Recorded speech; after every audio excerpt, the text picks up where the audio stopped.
Hey y'all, welcome back to Right at the Wire. Well, we're getting closer to the end. We've got a couple more races left, and as part of our Breeders' Cup Division Series today, we're going to be talking about the Turf Sprint, which should be a very hotly contested race. Got plenty of shippers coming in from international waters, so let's get into it. So here's the field for the Turf Sprint, and you can see there's quite a few also eligibles, but fortunately for us, they have there's a small group of races that quite a few of them have run in, and there's this race is all about who breaks well, because if you don't break well, it's pretty much over. It goes by in such a flash, and so we always want to keep that in mind when we're watching these race replays. If a horse has problem breaking, it's definitely going to create a disappointing finish in the Breeders' Cup. So the first group of horses we're going to look at all ran in the Woodford Stakes at Keeneland.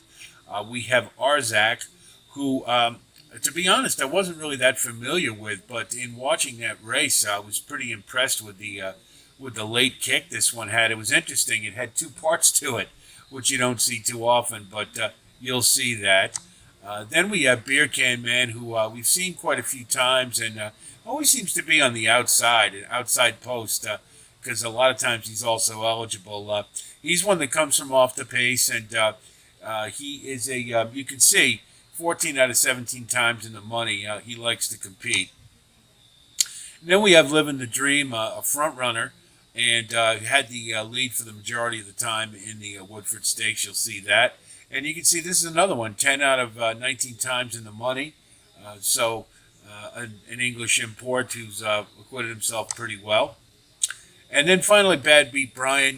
This one, he always gives a great effort, but he's just a cut below the top horses in the turf sprint division. Consequently, I can't see him as being a real threat to win the turf sprint. He isn't also eligible, so if he draws in, I don't expect him to factor. But in any event, let's take a look at the Woodford Stakes and see how they all fared. So this is the Woodford Stakes. It was run at Keeneland, and for reference, it's a big field, but Arzak is in the 5-hole, Beer Can Man in the 11, Live in the Dream, number 2, and Bad Beat Brian on the rail at number 1. So here we go. Off. You see it away pretty well there. FanDuel, and there goes Foxtrot. Live in the Dream, Anna, awful Coffee keen Maker, Live to in the get Dream going has there. early Bad speed, Beat now Brian's takes going the to lead. break right Bad off Beat him. Brian is away Beer running in Can fourth. Man Beer broke Can Man sharply, is but fifth. Arzak just all of a is sudden in then took sixth. back. Shot I think seventh they on were the outside. expecting Let my people go as a eighth. pretty hot Olympic pace, and Runner they got it. is in ninth. He Pavone was is tenth pretty on the darn outside. quick on the Caught front wide the end. far turn, and then further back it is Coppola, You see who runs next Arzak to about last, and mid-pack there. Eyewitness is 12th in last. That's probably the best position to 20.97 be in. seconds. Look at that We're talking opening the quarter, 20 and Foxtrot 4. Anna right alongside of Live in the Dream. These two matching strides They're around just the far going right turn. at it. A gap of 4 lengths. Bad Beat Brian tries to pick them up from third. Coffee Maker fourth. Arzak is fifth. The rest have a lot of running to do. Already the Ward leader had a past the couple quarter in here pole. that Live in the disappointed Dream too. has Was a opened little up here by surprised, 2 but lengths. Coming into Live the in the final Dream, furlong. that's pretty Bad good to Beat be Brian hanging and in there Arzak. Now Arzak with a is little running bit fast left on the after a hot outside. fraction, Live like in the Dream still has the both lead hot though. fractions. And But look at Arzak that. running out of See time. how Here he had comes the two Arzak parts again. to his kick? Arzak this He time kind of running paused by for and the then lead for he Chino re-rallied. Rosario. Beer Can Man is running Nice late center of the close. course. Arzak to win the Woodford. So you got to wonder if presented Beer by came in that FanDuel. cost him breaking sharply like that and then taking back. But Arzak was a pretty darn good race. He gets that set up in the Breeders' Cup, and who knows? The official winner of race 6, 27th running of the Woodford. Next couple we're going to look at ran in the Troy Stakes. And the first is No Balls. He's trained by Larry Ravelli, just a great Chicago trainer. There's no doubt about what his horses want to do in these sprints. They gun it right for the lead and try to hang on. And No Balls has acquitted himself pretty well as One-Timer was another one who's on the AE list here, but I'd really like to see in this race. He took it at 38-1. He beat on Derby Day, I believe it was. He had a really nice win and got a second in the Troy Stakes and followed that up with a first in the De Haas. So this is one who can bring it and one of the ones to consider. And then, of course, we have Caravel, last year's winner at 44-1. Has had a great year, really, but seems to be tailing off a little bit as we get later in the year. It's just something I've noticed. Seems to be working a little harder. And granted that she is a filly, going against the boys. And if this was the filly mare turf sprint, I'd probably like Caravel a lot, but it isn't. It's the turf sprint. So you notice the Franklin Stakes, she did get a second, and but the Troy was a little disappointing, and of course earlier in the year in the Jaipur, that was pretty impressive, and that was kind of the peak for the year, and it seems to be slipping a little bit as it goes on. I don't think she's a lock to win this race again, but certainly one we have to take seriously. So we're going to take a look at the Troy Stakes and see how No Balls and Caravel fared against each other. So here's the Troy Stakes. It was run at Saratoga, so it's been a little while since. And both of them had a race, but I just wanted to get a race where they're both running against each other for reference. And you see, No Balls and Caravel both keen for the lead right out off the bat. No Balls just gets a little bit of a head in front. And Nobles is up to take the lead away from Caravel, who's just a half length back in second. Remuda moves up on the outside to be in that second spot as they round the far turn. Then Mr. On the outside of Cogburn. It's another three back to and Cogburn was one we liked. And really seems to found new life at becoming a turf sprinter. Would have liked to see him in the turf sprint, but Caravel on the outside third, 2 legs to make up. Cogburn is next, followed by Mr. You see No Balls saving all the ground right on the rail, and spurts clear by 2.5. It's going to be awful tough to catch. Has a lot of work to do in the Caravel's got just kind of foundered a little bit there. And Cogburn has his sights on Nobles in the final 6. Cogburn with a really big close. And he collars him. It will be Cogburn on the outside, getting to the front. And weird way of running, Cogburn doesn't he? Ricardo Santana Jr. wins the Troy. Nobles was second. A little disappointing for Caravel. She did come back and get a second, but it's kind of what I mean about seems to be slipping a little bit. Next two we're going to look at running the Franklin Stakes at Keeneland, and the first is Tony N, and this is an up-and-comer that trained by Phil D'Amato. When he ships them from the west to the east, it usually means business, and Tony N had a really nice race in the Franklin, and I think this one is one to watch.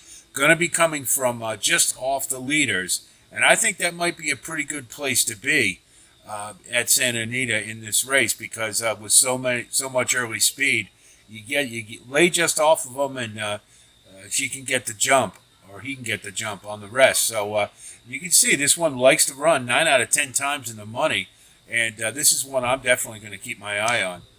Second one is Twilight Gleaming for the king of turf sprints, Wesley Ward.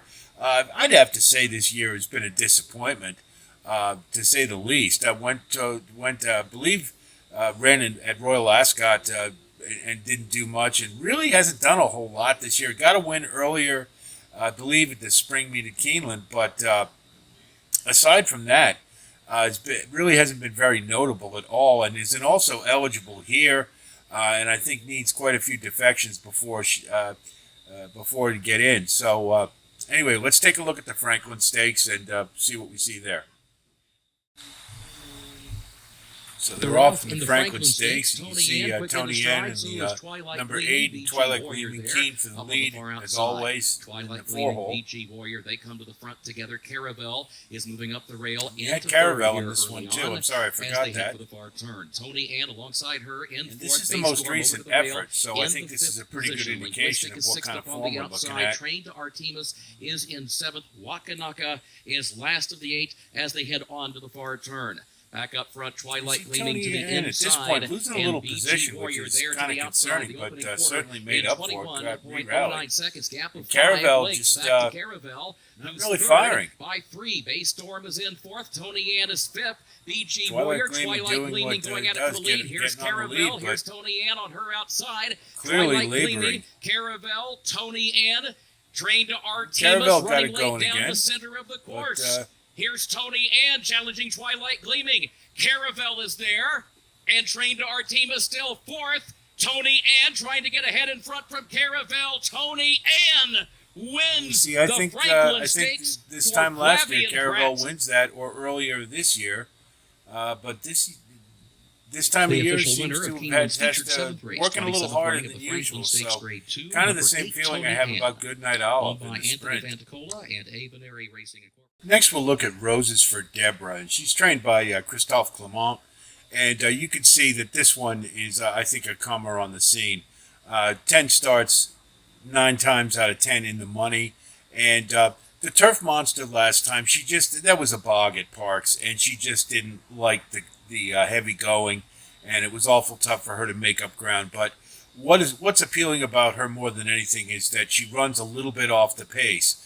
And in these type of races, not being a closer, but being a stalker might be a really good position. So rather than look at the Turf Monster, which, you're not going to get those type of conditions at Santa Anita, let's take a look at the Smart and Fancy Stakes. It's probably more representative.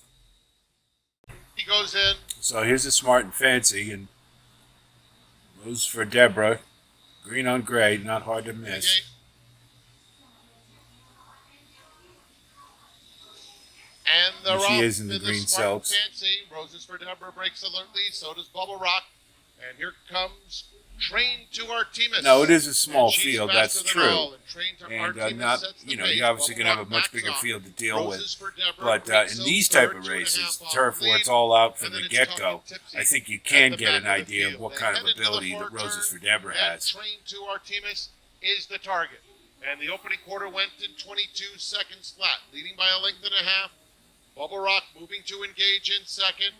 Roses for Deborah on hold at this stage. Talking Tipsy just inside of her. They have a quarter of a mile She's to go. got plenty of horse. Train You can to see it. Look at the Artemis, jockey's not Bubble even Rock. working hard on her. Roses for Deborah revving up while 3 wide. Here she He comes gives her a with little her tap, rally. and there it And is. Train to Artemis digging in. But Roses for Deborah just sails on by. And Roses for Deborah continues this winning streak. She is remarkable. Just giving her, cruising showing her through the the hand, lane that's all. while opening up with authority. Winning Pretty the Smart impressive. and Fancy with plenty left in the tank. Bubble Rock was second best. Train to Artemis third.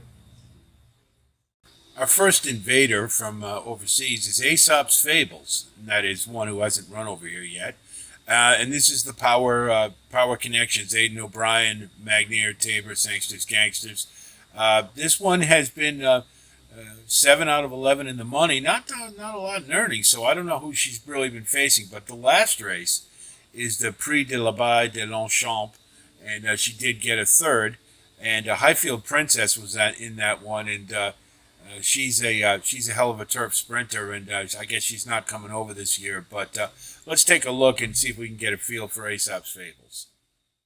So here's the Prix de l'Abbaye. They're off in the Abbey. They come and Power is very slow to get into stride. Aesop's Fables from a Pretty big wide field, draw, and, Highfield Princess are showing these are very pretty good wild. pace. So White Lavender asymmetric and also Looks up with like, those is Aesop's Equality. Fables in the 12 Perdika hole. and Pontos towards the running hard to well. tell in Behind these big those is fields, Judo but, Bev, and then comes a black jacket of Kurdos. They're followed through by Right Equilateral. about in the middle Then somewhere. comes Rogue Lightning from Maca Rover. Aesop's Fables towards the outside of runners. They're hurtling down to the halfway stage. Perdika and Pontos Out on together. out on the Behind edge those there on the Equality left, and I think White that's her. Lavender. Kurdos against the running well in behind those. Highfield Princess in the red jacket is next as they head down towards the last 200 She's meters. running right Perdika, alongside blue Highfield, jacket, red and white on the sleeves. one The over Pontos from in Highfield second place. Princess. Highfield Princess get ahead is there. White Lavender's in behind those two asymmetric. Makarova coming home strong as Coming well. off the pace, Perdika to but, Highfield Princess as they race towards the line. that's a good Highfield kick. Princess in the red has done it, has gone through to win.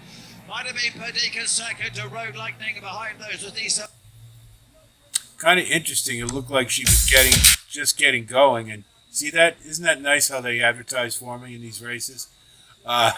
Sorry.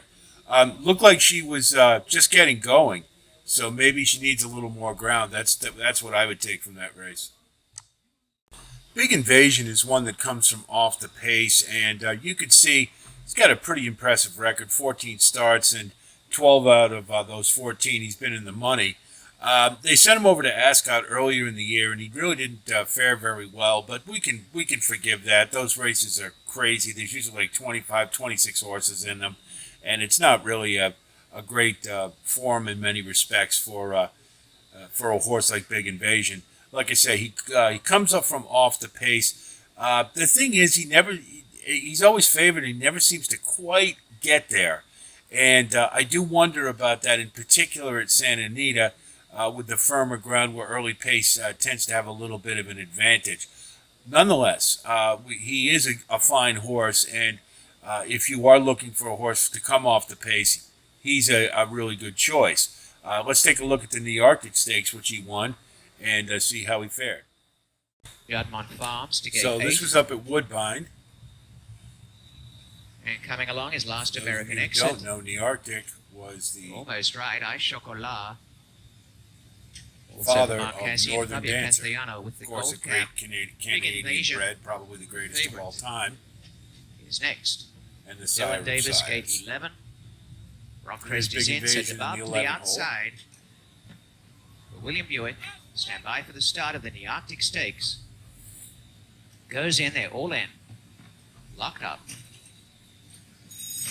And as they break in an absolutely perfect line, the bar drops to the tail end. To Russell really up well. front for the lead, and Mason showing up in the centre has But gone to the he's front. gonna, Mason he's not plunging gonna to the press front. the issue. He's gonna Rockrest stay coming about forward on the mid-pack. outside, and Remuda up the rails. And there's plenty of pace being shown in the early stages as they settle down. And out in Of front course, it is the Remuda higher and the pace Mason up going front, on the by a more length Big to Invasion likes Rockrest. it. And back and forth, Jazz Hands. County finals over on the inside of Oceanic. A length away, Big Invasion. 1.5 Ice Chocolat, Dream Shake, War Bomber. And then came Last American Exit, Lucky Score. And at the tail is DeBarb. About 10 to 12 lengths covers the field, and Mason on top. 3/8 to run by a length, Remuda. Lying in third placing is Rockrest. A length to Jazz Hands. Oceanic's running on pretty well. A break of 2 to Big Invasion to the outside, War Bomber. And trying to get home is Ice Chocolat. Mason taken on as they come down in the stretch. got And an opening, Rockrest has tips come up out and and, has gone to the front. And down the outside is just run 'em right Oceanic. down. And finishing on, here comes Big Invasion. Right down the center and down the extreme outside is Dream Shake. And also DeBub.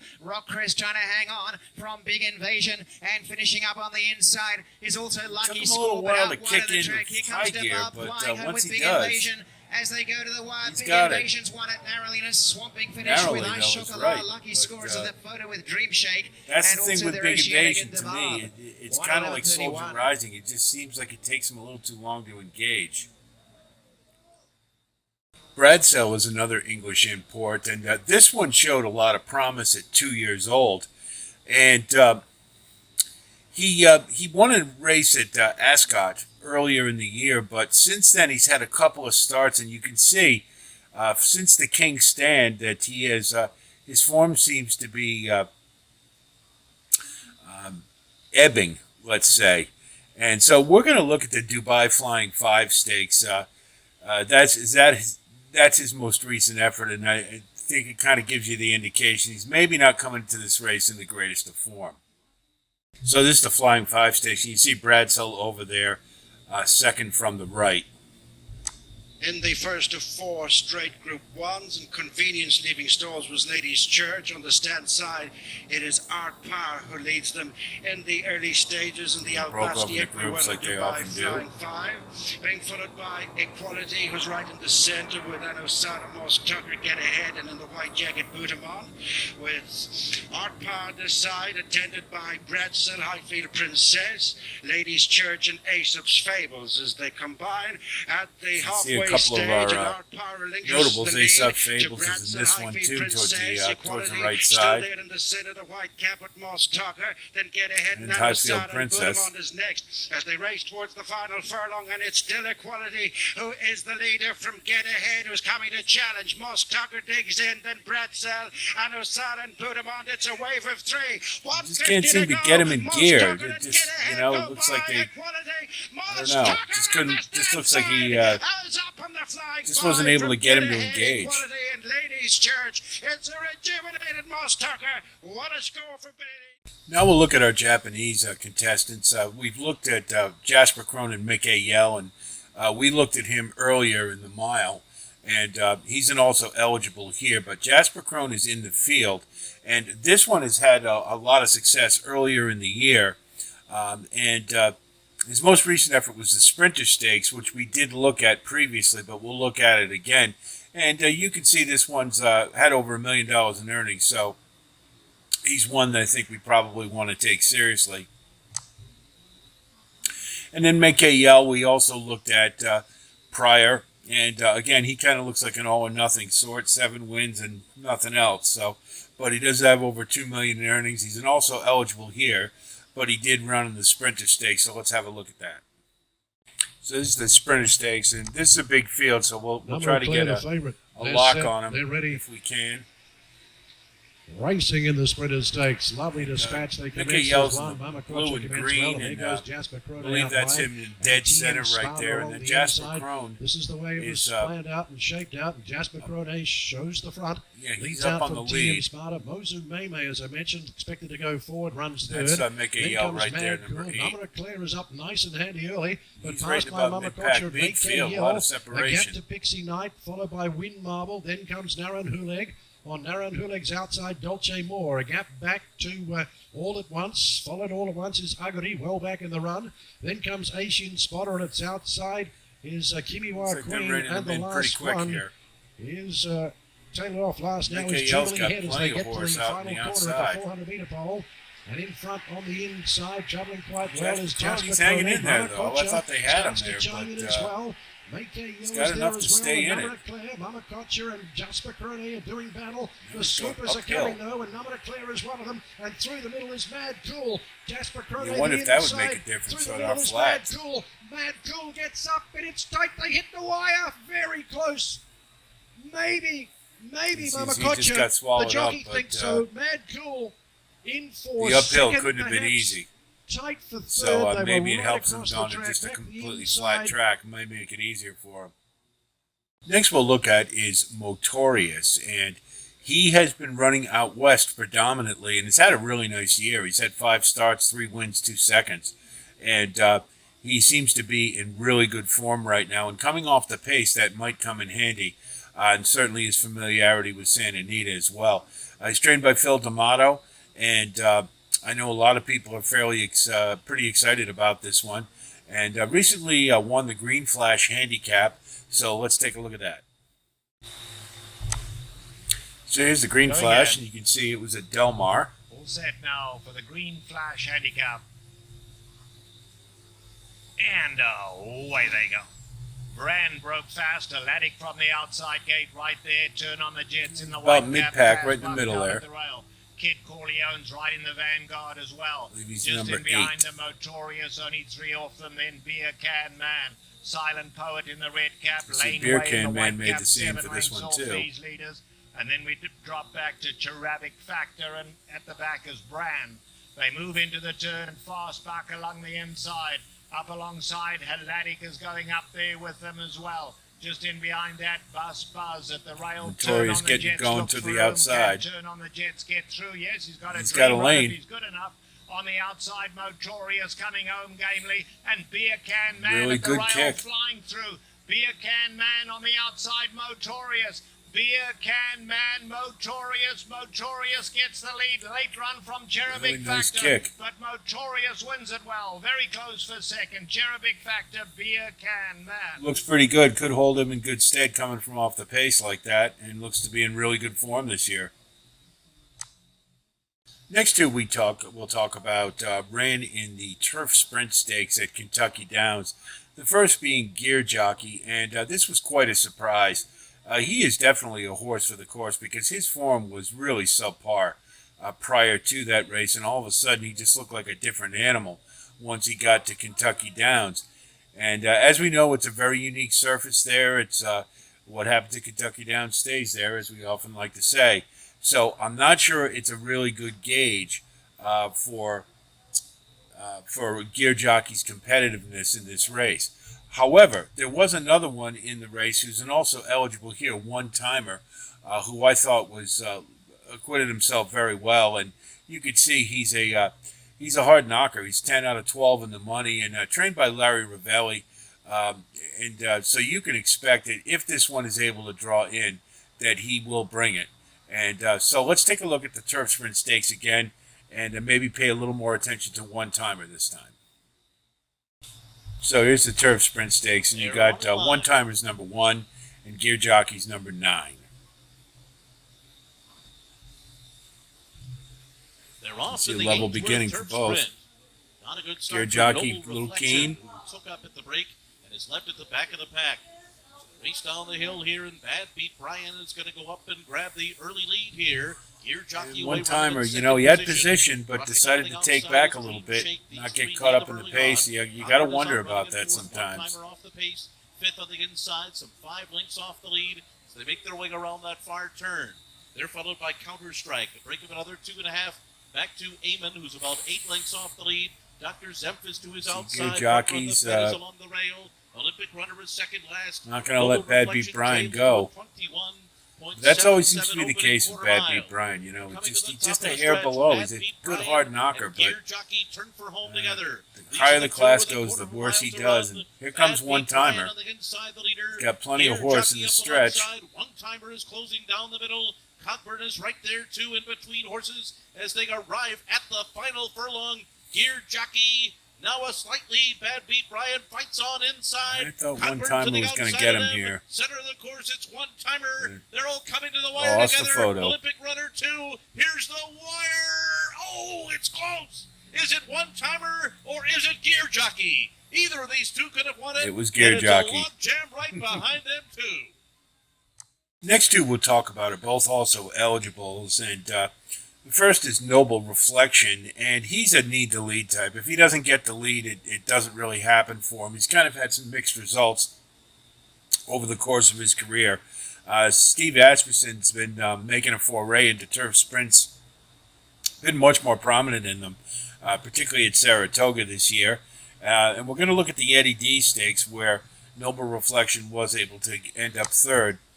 And then Laneway, trained by Dick Mandela, and this one, boy, I wish he was getting into the turf sprint. He's going to need a couple of defections or more, but seems to be rounding into good form. Just won the Eddie D Stakes and is progressing nicely, and I think he'd be a contender here should he be able to draw in.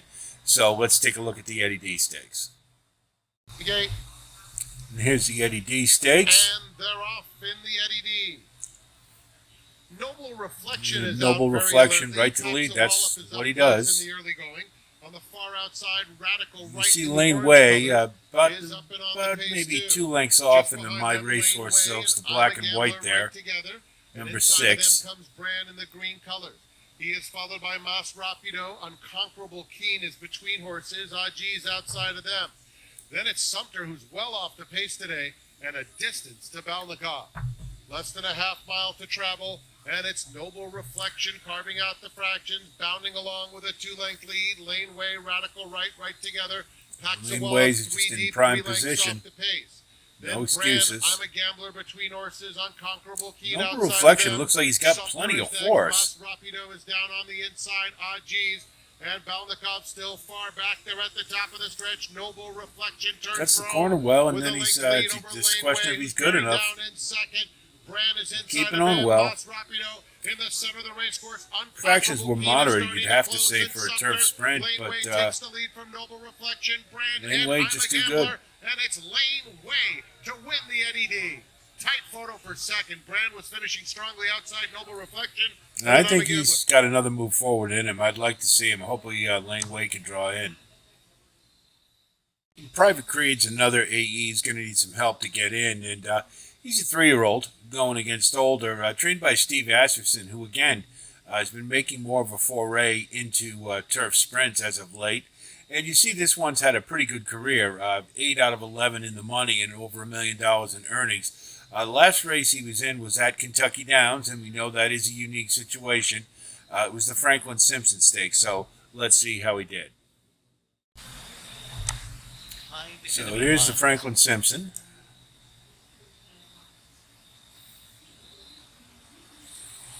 And Private Creed is number 2, I believe.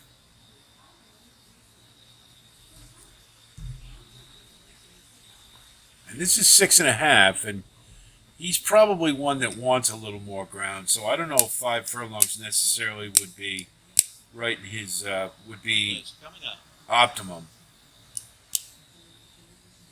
Here's behind enemy lines to the outside stall. Going in. Rolling line. They're off in the Exacta Systems Franklin Simpson Stakes. And broke pretty Good well. Start for the Philly playlist, who comes out running well. Plenty of competition on the front end, though, as they pass that 6-furlong pole and move down the hill. There goes Sweet Cherry Pie up on the outside. Private Creed Sweet Cherry Pie, I really thought was going to win this race. I think that's a. down that hill. So now up front, it will be Sweet should Cherry he Pie be in? If he was in this race at 5 furlongs, I'd really like him a lot. Now challenges for the front end. Playlist is behind them, and then it's Mustache running along in fourth. Close the game, Sugar. Private. What happened to Mustache? Remember him early in the year? A whole lot of promise, and it just sort of faded. Two of a kind as they make their way around that turn. That flip is outside of horses, and then come the two trailers, Frosted Departure and Lugan Knight. They went 21.94 for that opening quarter mile, and at the top of the stretch here, this is all 3-year-olds, so it's Franklin Simpson Stakes. It is Sweet Cherry Pie, who is coming down to the final 3/16 of a mile, joined by reined him Playlist on in. the outside behind enemy lines. Staying on the rail, saving the ground. Got a nice trip. Mustache is looking for running room just in behind them, but getting the inside trip is Private Creed. You can kind of tell by the stride that he definitely needs more ground. I think 5 furlongs probably a little too short for him. Win it over Playlist. Third looks like Sweet Cherry Pie in a photo with Close the Game Sugar behind enemy lines and Mustache. The last one we're going to look at is Hamwood Flyer, and he's an also eligible, and he needs a ton of help to get in this race. He's a real surprise to me, to be quite honest. He only does one thing. He goes as long as he can, as fast as he can. And sometimes it's pretty effective, and sometimes it's not. And you see in his last race, it wasn't. He had been coming off a long layoff, so I suppose we can excuse it a little bit. But I think it'd be a tall order for him to compete at this level in this race. So from the group, our turf, the top prospects for the turf sprint, I believe, are Arzak. I really like that last race. He has definitely been on the right track, and that was a really pretty impressive close. And it was kind of interesting with that little hesitation in the middle of it. But if he likely have pace to run to, and being not too far off of it, he probably is going to be in really good position if he's good enough. We'll throw Big Invasion on there. I have to be honest, I'm not overly the biggest fan of this one. It seems like it takes him a little too long to get into gear, but he will be coming late, and if there is pace, he's one you have to think about. But I personally think he's a little more a candidate for the exotics underneath. We'll put the prior last year's champion Caravel on there. I do think she has lost a step, or is just not quite at the same form she was earlier in the year. However, I don't think we can overlook her. I just think it might be more of a labor to win it this year than perhaps last year. So I think she's in the mix for sure. Jasper Crone has a really nice prior record, and he's definitely got some hops on the front end. Breaking well is the key in this race, and he is one that we have to take seriously, especially the Japanese bringing him over. Tony N is one who's on the upswing, and being a California horse has certainly got an advantage being at Santa Anita. And the thing I like more than anything is this one shipped east and was still effective and won. And when Phil D'Amato sends them east, that means they're usually pretty good. And Tony N was no exception. So I think she's a sleeper in this race. Living the Dreams just got pure speed. And I thought that last race, while she didn't win, I thought it was really impressive that Living the Dream was able to keep on after a wicked fast couple of early fractions. So this one's got some major league speed, and I think we have to take that into account. Roses for Deborah, coming off the pace. Being a stalker more than a closer, I think, is a good thing. And this one is talented. And I will draw a line through the turf monster at Parks because of the surface. Obviously, Santa Anita, we're not going to worry about mud or heavy going. So I think that'll be ideally suited for this one. And I think she's got a really good chance. Motorius as well. Another one who comes from off the pace and looks to be in really good form. I love that closing kick in the last race. And I think this is one definitely to look out for. And then we'll just throw in the AEs, a couple of them if they draw in. It probably won't be more than one or two, if any of them. But Mikael looks to have a pretty good late run. And that certainly is something you can't overlook, and you're going to get a price for sure. We know Beer Can Man will also come running late, and but it'll be a little more forwardly placed. So if he draws in, I think this is one that at a price, certainly if nothing else for the exotics. One timer I like too for the same reason. I think he's shown some good competitiveness, and Larry Ravelli's a great trainer. And again, you're likely to get a price. And then finally, Lane Way's a California horse, familiarity with Santa Anita, and it seems to be on the upswing, trained by Dick Mandel. You can't get any better. So if that one draws in for the Breeders' Cup, definitely one to pay attention to. So that's the Turf Sprint. That's definitely a wide open race, to be sure. Hopefully this analysis will help you in gauging who you want to use. I think the race replays are really important, particularly in races like this. Got one left. That'll be the Sprint, and we will have a posting for that, so be on the lookout. And, of course, if you do like what you see here, please like and subscribe. And thanks to all of you who have recently come on board. We really appreciate the support. That's it from here. I'll talk to you soon, and until then, be well.